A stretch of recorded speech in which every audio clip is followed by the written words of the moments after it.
Admiral Taemin stood on the bridge of his warship and watched his world die. Through the big windows, he could see the planet Keltor burning. Orange flames covered the cities where millions of people used to live. Now those people were gone, turned into nothing by the machines that came from the dark. The machines called themselves the Devourers.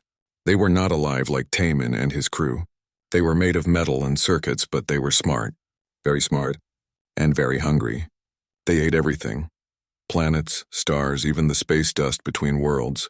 Nothing could stop them. "Sir," said Lieutenant Boram from her station, "we are getting signals from the other ships in our fleet. They want to know what we should do." Taemin looked at the display screen. His fleet had 50 ships. Last week he had 200. The week before that he had 500. The Devourers kept coming and his ships kept dying. "Tell them to fall back to the next system," he said. His voice was tired. He had been fighting for 3 months without rest. "We cannot save Keltor now."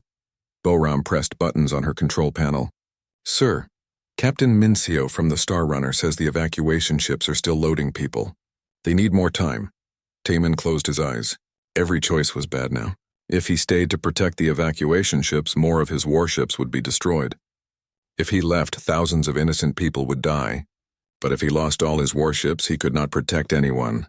"How long do they need?" he asked. 30 minutes, sir." On the big screen, Taemin could see the Devourer ships getting closer. They looked like giant spiders made of black metal. Their weapons glowed red in the darkness of space. Each Devourer ship was bigger than his flagship, and there were hundreds of them. "We stay," Taemin decided. "All ships form a line between the evacuation transports and the enemy. We hold them here." The battle began badly. The first Devourer ship fired a beam of red light that cut through the Coalition cruiser Bright Hope, like it was made of paper. The ship exploded in a ball of fire and debris. 2,300 crew members died in 3 seconds. "Return fire," Taemin shouted. The Coalition ships shot back with everything they had. Blue energy bolts and missiles flew through space toward the Devourers. Some hits made the enemy ships glow and spark, but they did not stop. The Devourers kept coming. Lieutenant Boram looked scared. She was only 25 years old and had never been in a real battle before. "Sir, our weapons are not working very well. The enemy ships have very strong shields." "Keep shooting," Taemin said. "Every minute we fight here is another minute for those people to escape." More Coalition ships exploded. The Silver Dawn was hit by 3 enemy ships at once and broke into pieces. The Stellar Guard tried to ram a Devourer ship, but the enemy moved too fast. The Coalition ship missed and was destroyed by enemy fire. Taemin watched his friends die.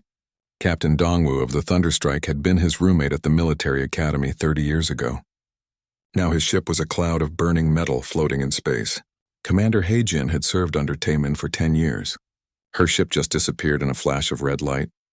"Sir," Boram said, her voice shaking, "the evacuation ships are ready to leave. They have everyone they could save." "Tell them to go," Taemin said. "All remaining ships cover their escape. We are going home."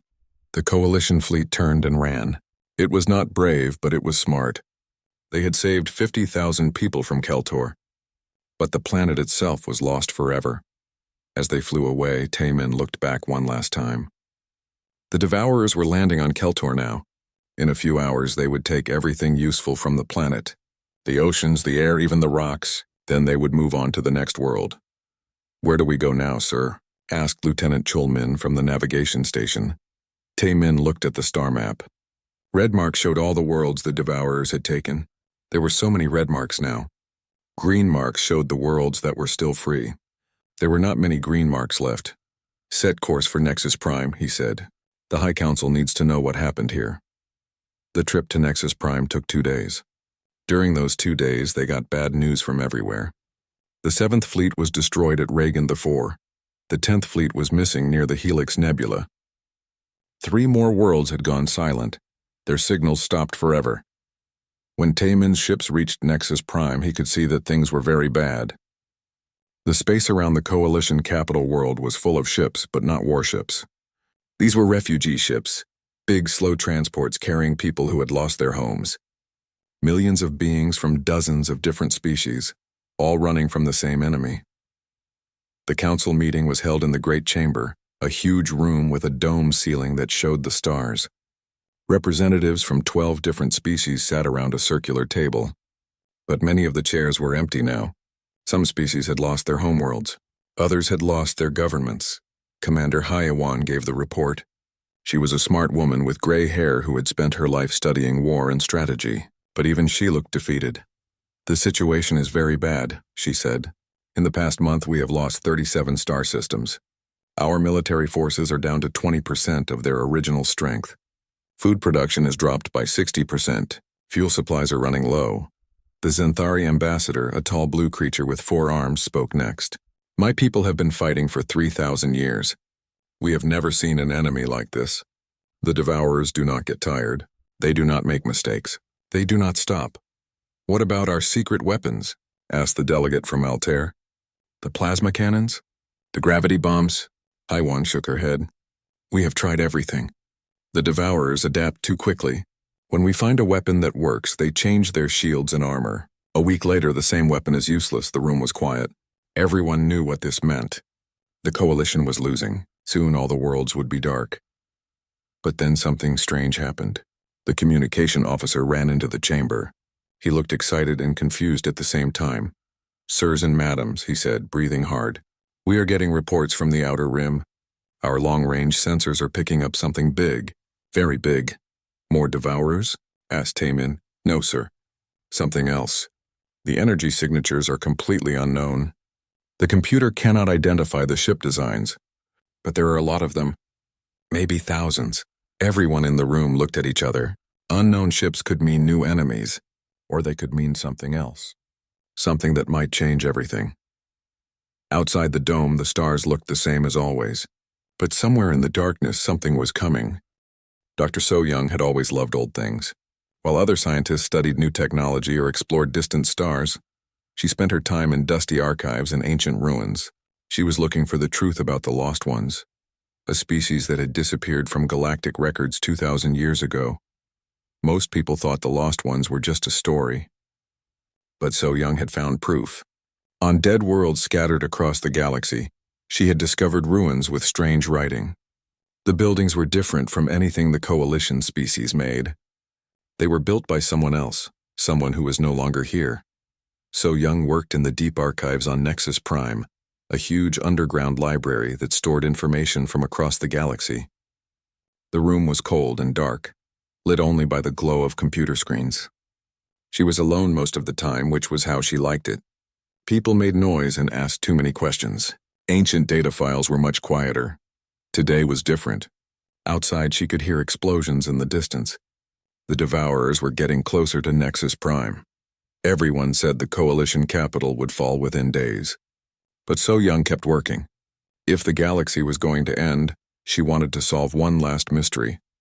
She was looking at a file that was very old, older than the Coalition itself. The file was damaged and hard to read, but she could make out some words. There was a species designation, Homo sapiens. There was a world name, Terra or Earth. And there was something else, a military report about a war. "Computer," she said to the machine. "Search for all records containing the word Terra." "Searching," the computer replied in its calm voice. Warning. Many files containing this search term have been classified or sealed. "Access requires highest security clearance," So-Young frowned. Why would information about an extinct species be classified? She used her security codes to open what files she could. What she found made her hands shake. The lost ones were not extinct. They were human. And they had not simply disappeared. They had been exiled. 2,000 years ago, there had been a war between humans and the Coalition. The humans had colonies on hundreds of worlds, and they were very good at fighting. Too good. When they disagreed with Coalition policies, they started winning battles they should have lost. They fought in ways that scared the other species. So-Young read report after report. Humans who kept fighting even when their ships were damaged. Humans who saved enemies who had tried to kill them. Humans who refused to surrender even when they had no hope of winning. The Coalition military leaders called them unpredictable and dangerous. The war ended when the Coalition used a weapon So-Young had never heard of, something called a reality bomb that could destroy entire solar systems. The humans agreed to leave Coalition space forever, rather than let more innocent people die. They took their ships and flew away into the dark between galaxies. But where did they go? So Young whispered to herself. While So Young was reading about the past, Captain Do Hyun was discovering the present. He commanded a small scout ship called the Star Whisper. His job was to find safe routes for the refugee ships trying to escape from Devourer territory. Do Hyun was flying near the edge of known space when his sensors picked up something impossible. There were ships out there in the dark, lots of them. Big ones. Lieutenant Kyung-ho, he called to his navigation officer. Are you seeing this? Kyung-ho looked at his instruments and blinked. Sir, I count at least 300 contacts. But that cannot be right. There are no coalition ships in this sector. Are they Devourers? No, sir. The energy signatures are completely different. These ships use technology I have never seen before. Do Hyun made a decision that would change everything. Instead of running away, he flew closer. The unknown ships were arranged in perfect formation, like they were waiting for something. As his small ship approached, they did not attack. They just watched. The ships were beautiful and terrible at the same time. They were made of metal that looked almost white in the starlight. Their hulls were covered with weapons, more weapons than Do Hyun had ever seen on any ship. These were warships built by people who understood fighting very well. Suddenly, his communication system crackled to life. A voice spoke in a language his computer had trouble translating. Unknown vessel, you are entering restricted space. Identify yourself or you will be destroyed. Do Hyun's heart was beating very fast. This is Captain Do Hyun of the Coalition Survey ship Star Whisper. I'm on a peaceful mission. Who are you? There was a long pause. Then the voice spoke again, and this time the translation was clearer. Coalition? The word was said with surprise and something else, maybe anger. It has been a long time since we heard that name. Stand by for boarding. Before Do Hyun could object, his ship was caught by some kind of beam and pulled toward the nearest warship. The warship was huge, at least 10 times bigger than his scout ship. As they got closer, he could see that it had taken battle damage. There were scars on the hull where weapons had hit it. These people had been fighting recently. A docking tube connected to his ship. Do Hyun told his crew to put down their weapons and wait. If these people wanted to hurt them, there was nothing they could do to stop it. The airlock opened and 3 figures walked in. They wore armor that covered their whole bodies, but Do Hyun could see their faces through clear masks. They looked almost exactly like the coalition species he knew, but there was something different about them. They stood straighter. Their eyes were harder. The leader took off her helmet. She had dark hair and skin that looked like it had spent time under a strong sun. When she spoke, her voice was calm but ready for violence. I am Commander Yu Jin of the Terran Defense Force, she said. You claim to be from the coalition. Prove it. Do Hyun showed her his identification and ship records. Yu Jin studied them carefully, then looked at him with eyes that seemed to see everything. The coalition, she said slowly. The same coalition that exiled my people 2,000 years ago. The same coalition that promised to hunt us down if we ever returned. She smiled, but it was not a friendly smile. Tell me, Captain, why should we not kill you right now? Do Hyun found his courage. Because we need your help, he said. The galaxy is dying. Something called the Devourers is destroying everything. Billions of people are dead. We are running out of time. Yu Jin's expression changed. The anger was still there, but now there was something else, concern. Devourers? She asked. Describe them. Do Hyun told her everything. The machine ships, the red energy weapons, how they consumed entire worlds. Yu Jin listened without interrupting. When he finished, she was quiet for a long time. Commander, said one of her soldiers, should I contact the Admiral? Yu Jin nodded slowly. Yes. Tell Admiral Jiwoo that we have a coalition representative. And tell him the situation has changed. She looked back at Do Hyun. Captain, you and your crew are going to come with us. There are people who need to hear your story. Where are you taking us? Do Hyun asked. To see the fleet, Yu Jin replied. All of it. As the Star Whisper was escorted deeper into human space, Do Hyun saw more and more ships. Hundreds of them, then thousands. Warships, carriers, support vessels, an entire navy that had been hidden in the dark for 2 millennia, and at the center of it all was the biggest ship he had ever seen. It was like a floating city made of weapons and armor. On its hull, written in letters that gleamed like silver, was a name. Indomitable. Do Hyun realized he was looking at humanity's flagship. And somewhere on board was the person who commanded all these ships. The person who would decide whether the exiled humans would help save the galaxy that had cast them out, or watch it burn. The answer to that question would determine the fate of every living being in known space. Fleet Admiral Jiwoo stood in the command center of the Indomitable and looked at the stars through the massive viewing window. Each point of light represented a world where humans had once lived. 2,000 years ago, his people had been forced to leave all of it behind. Now those same stars were calling them back. But Jiwoo was not the same kind of man who had commanded human fleets 2 millennia ago. Exile had changed humanity. Being cast out into the dark spaces between galaxies had made them harder, smarter, and more dangerous than they had ever been before. "Sir," said Captain Yoonju, his chief of staff, "Commander Yujin is requesting permission to bring the coalition representative aboard." Jiwoo nodded. "Send them to conference room 7, and Yoonju, make sure our guest sees the memorial wall on the way." The memorial wall was something every human ship had. It was a long corridor lined with the names of every world humanity had been forced to abandon: Earth, Mars, New Geneva, Kepler 442b. Thousands of colonies where human children had been born and raised, all left behind when the coalition decided humans were too dangerous to live among civilized species. Captain Do-hyun walked slowly down the corridor reading the names. There were so many of them. His translator was working, but some of the writing looked different, older scripts that his computer could not understand. These people had kept their history alive for 2,000 years. "Impressive, is it not?" said a voice behind him. Do-hyun turned to see a man in a military uniform walking toward him. The man was tall and moved like a soldier, but his face was calm. This was someone who had seen many battles and was not afraid of more. "I am General Sang-woo," the man said. "I command the Human Marine Corps. You must be Captain Do-hyun." "Yes, sir," Do-hyun replied. "I have to ask, how many people did you save? From your lost worlds, I mean." Sang-woo's expression darkened. "We saved them all, Captain. Every human who wanted to leave came with us into exile. 2 billion people packed into ships that were never meant for such journeys. Many died on the way to our new homes. But we did not leave anyone behind." They continued walking toward the conference room. Do-hyun could see that the ship was full of activity. Human soldiers moved through the corridors with purpose. Technicians worked on weapons and equipment. Everyone looked ready for war. "General," Do-hyun said carefully, "your people seem very prepared." "We have been preparing for 2,000 years, Sang-woo replied.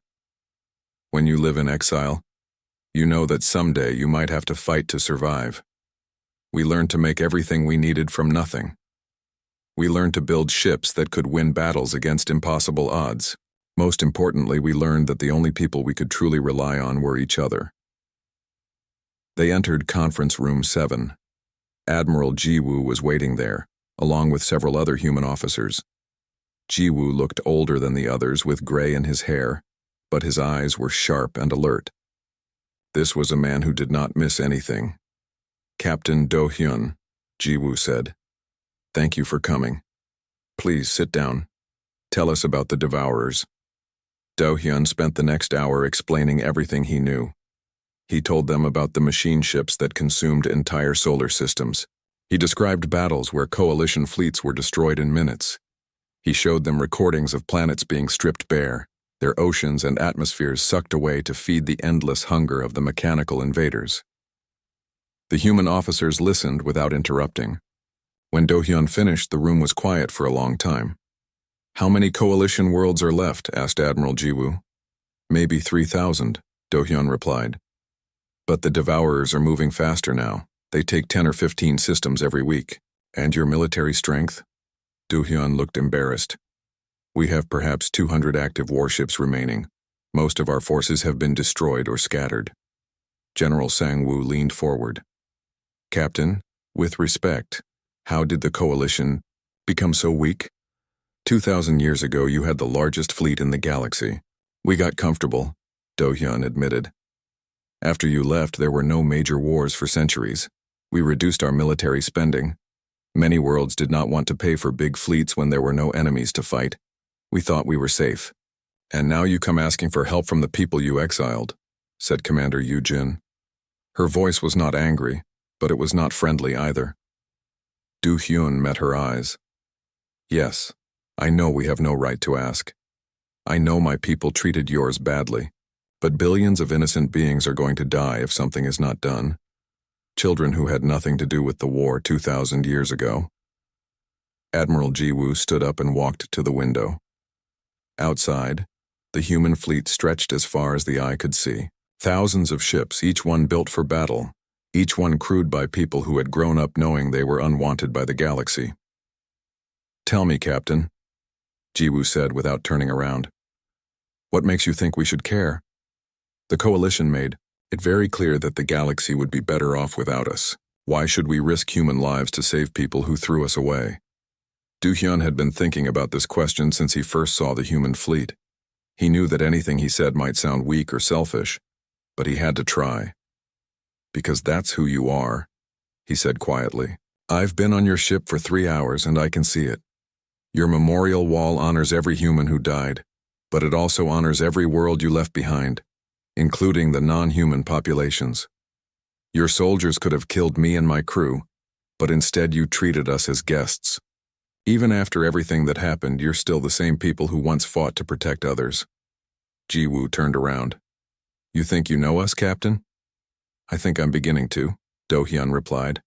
The reports I read about the war 2,000 years ago said that humans were unpredictable and dangerous, but they also said you had a strange habit of saving your enemies when you could have destroyed them. You fought harder than anyone else, but you also tried to protect civilians even when it put your own forces at risk. General Sang-woo smiled grimly. Those reports were correct. The Coalition was afraid of you, Do-hyun continued, because you did not fight like machines. You fought like you cared about something more important than winning. Admiral Jiwoo was quiet for several minutes. Finally, he spoke. Captain, I want you to see something. Yunju, show him the casualty projections. Captain Yunju activated a holographic display. Numbers and charts appeared in the air above the conference table. Do-hyun studied them and felt his heart sink.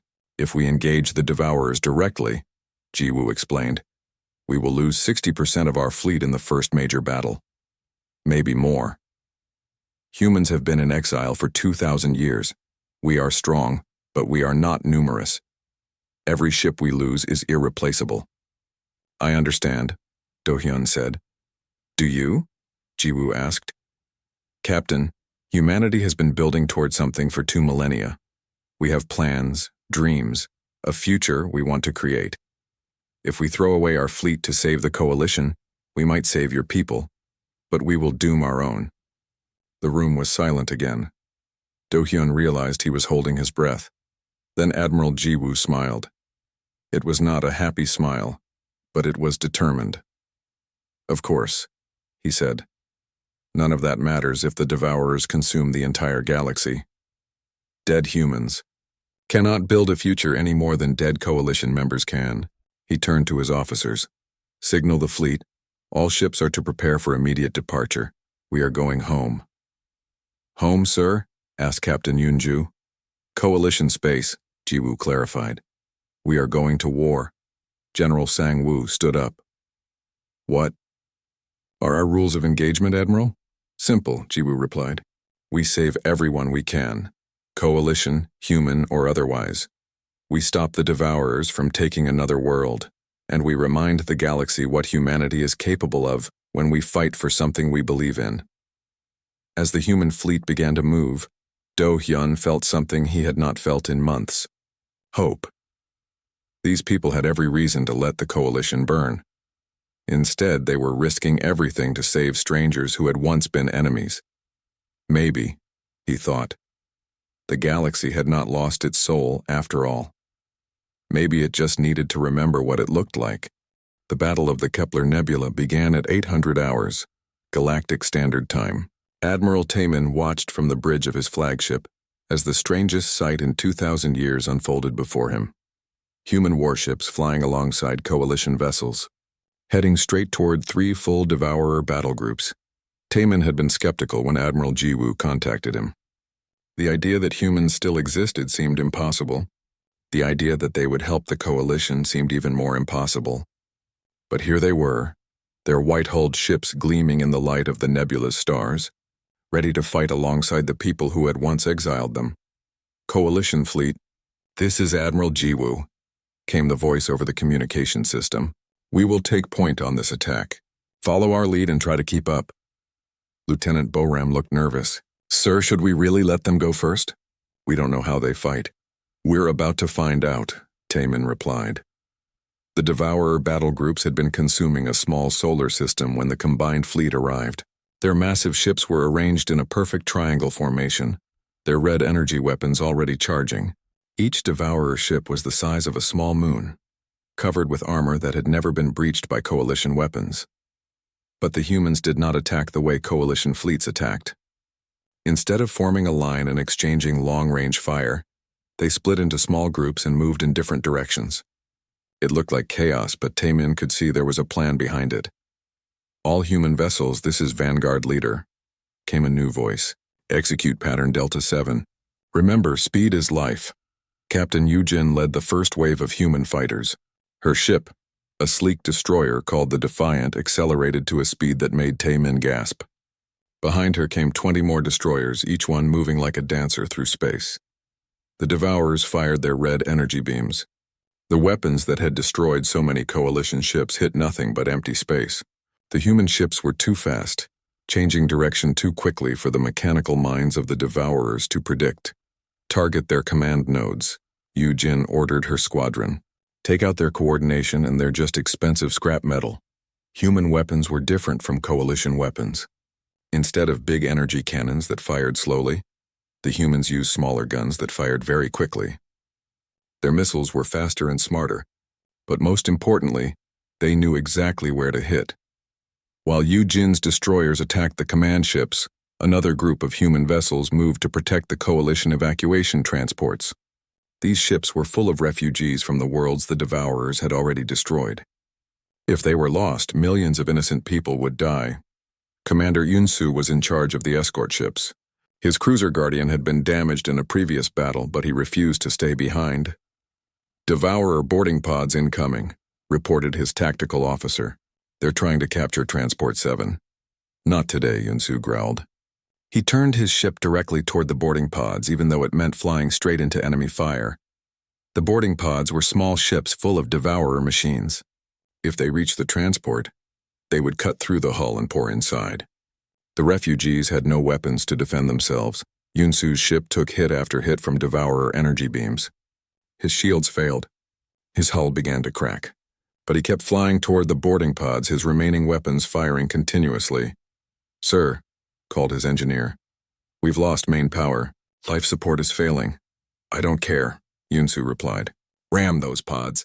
Do not let them reach the transport. The Guardian crashed into the boarding pods at full speed. The explosion could be seen from across the battlefield. Yunsu and his entire crew died instantly. But Transport 7 and its 50,000 refugees survived. Admiral Taemin watched the sacrifice and felt something change inside him. For months he had been fighting a losing war, watching his friends die for nothing. But this death meant something. This death saved lives. All Coalition vessels, he broadcast, follow the human example. Protect the transports at all costs. The battle turned into something nobody had expected. For the first time since the Devourer invasion began, the enemy was losing. Human tactics were breaking apart their formations. Human weapons were finding weak points in their armor. Human courage was inspiring the Coalition forces to fight harder than they had fought in years. But the Devourers were learning too. They began to adapt their formation, trying to counter human speed with better positioning. They concentrated their fire on individual human ships, trying to destroy them one at a time. Lieutenant Colonel Minho led a squadron of human Marines in powered armor. When his assault ship was crippled by enemy fire, he ordered his men to continue the mission on foot. In space. Marines, he said over the radio, we're going to board that command ship and shut it down from the inside. Anyone who doesn't want to come can stay here and explain to Admiral Jiwoo why we failed. Nobody stayed behind. The Marines used small rocket packs to fly from their damaged ship to the nearest Devourer vessel. Enemy fire filled the space around them, but they kept flying. When they reached the hull of the command ship, they used cutting tools to burn through the metal. Inside the Devourer ship, Everything was dark and cold. The corridors were filled with mechanical soldiers, robots designed to kill any living thing they found. But the human Marines had been training for this kind of fight for 2,000 years. "Contact front," shouted Sergeant Kyung-sik as the first wave of robot soldiers came around a corner. His rifle fired explosive rounds that tore through metal and circuits. The Marines fought their way through corridor after corridor, leaving destroyed robots behind them. They took casualties, good soldiers who died far from home fighting to save people they had never met. But they kept moving toward their target. "There!" Minho pointed at a massive computer core that pulsed with red light. "That's their brain. Plant the charges." The explosives were small but powerful. When they went off, the entire Devourer command ship went dark. Without coordination, the other enemy vessels began to malfunction, firing at random or flying into each other. Back on the Indomitable, Admiral Jiwoo watched the battle with growing satisfaction. The humans were winning, but they were also showing the Coalition forces how to win. Coalition captains who had been retreating for months were suddenly charging forward, their crews inspired by human example. "Sir," reported Captain Yoonju, "the enemy is beginning to withdraw from the outer sectors. Their remaining command ships are pulling back." "Let them go," Jiwoo ordered. "We've achieved our objective." The objective had not been to destroy every Devourer ship. That would have been impossible. The objective had been to prove that the Devourers could be beaten. For the first time in their mechanical existence, the enemy had been forced to retreat. As the smoke cleared and rescue ships moved in to help the damaged vessels, Admiral Taemin received a message from across the Coalition. Other fleets, inspired by news of the victory at Kepler Nebula, were rallying to continue the fight. Worlds that had been preparing to surrender were instead preparing to resist. Commander Hyawan, the Coalition strategist, came to Taemin's bridge with tears in her eyes. "Sir," she said, "we're getting reports from 17 different sectors. Coalition forces are winning battles. The Zenthari Third Fleet just liberated the Altair system. The Helix Collective is mobilizing their defense platforms. Everyone wants to know how we beat the Devourers." Taemin looked out at the human ships that were helping to repair damaged Coalition vessels. Human engineers were working alongside Coalition crews, sharing technology and knowledge that had been developed in exile. "Tell them we remembered something we had forgotten," he said. "We remembered how to fight for each other." The galaxy had been given something it had not had for months: hope. And hope, as humanity had learned during their long exile, was the most powerful weapon of all. But the war was not over. The Devourers still controlled thousands of systems. They still had fleets that could destroy worlds. The final battle was yet to come. The final battle for the galaxy began with the largest fleet ever assembled in known space. Ships from every Coalition world that still existed flew together toward the galaxy's center, where the Devourers had built their ultimate weapon, a processing station the size of a small moon that could consume entire solar systems in hours. Admiral Jiwoo stood on the bridge of the Indomitable and looked at the combined fleet, stretching out in all directions. Human vessels flew next to Coalition ships, their crews working together like they had been allies for centuries instead of enemies for millennia. "Final count, Admiral," reported Captain Yoonju. 8,000 ships total, 3,000 from the human fleet, 5,000 from the Coalition.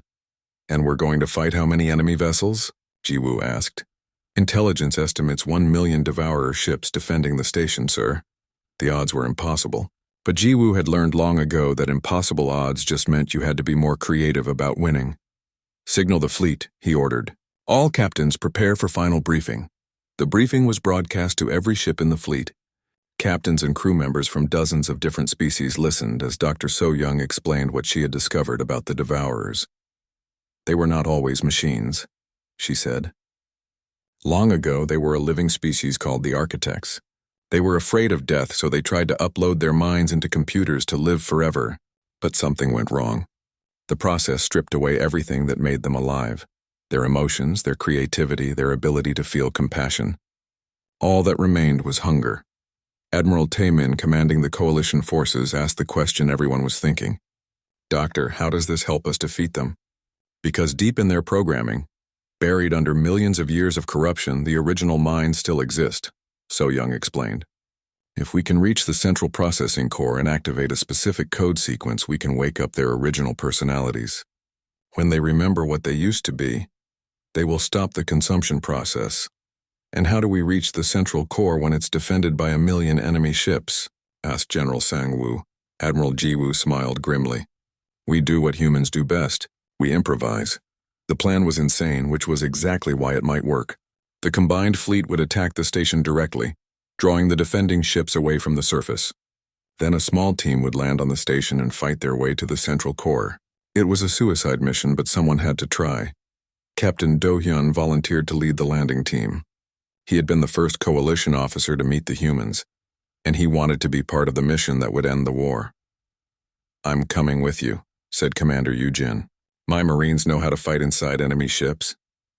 So do mine, added Lieutenant Colonel Min-ho. This is a job for professionals. Dr. So-young also joined the team. She was the only person who understood the Devourer computer systems well enough to activate the code sequence. She was not a soldier, but she was brave enough to do what needed to be done. The battle began badly for the combined fleet. The Devourer station was protected by energy shields that could stop any weapon. Its defensive guns fired continuously, destroying coalition and human ships with every shot. Within the first hour, they had lost 500 vessels, but Admiral Ji-woo had expected heavy losses. The fleet's real job was not to destroy the station. It was to keep the 1 million defending ships busy while the landing team completed their mission. All ships, execute Pattern Omega, Ji-woo broadcast. Give them everything we've got. Pattern Omega was the most aggressive attack formation in the human tactical manual. Every ship in the fleet charged directly at the enemy, firing all weapons and launching every fighter they had. It was designed to cause maximum chaos in the shortest possible time. The space around the Devourer station became filled with explosions and weapon fire. Human destroyers darted between massive coalition battleships, both sides focusing all their attention on breaking through the enemy defenses. Ships exploded every few seconds, but more ships kept coming. In the middle of all this chaos, Do-hyun's landing craft slipped through the battle and approached the station's surface. The station was so large that it had its own gravity and atmosphere. They could land like they were approaching a planet. There, pointed Yoo-jin as they flew over the station's surface. That structure looks like a control center. The landing was rough. Enemy fire damaged their ship's engines, and they crashed into the station's hull with enough force to knock everyone unconscious for several minutes. When Do-hyun woke up, he could hear alarms ringing outside. Everyone alive? He asked. More or less, replied Min-ho, helping Dr. So-young to her feet. But we need to move fast. They know we're here. The team fought their way through corridors filled with mechanical defenders. The robots were fast and deadly, but the human Marines had been preparing for this fight for 2,000 years. Every time a robot appeared, it was destroyed within seconds by precise weapons fire. Dr. So-young led them deeper into the station, following the energy readings from her scanner.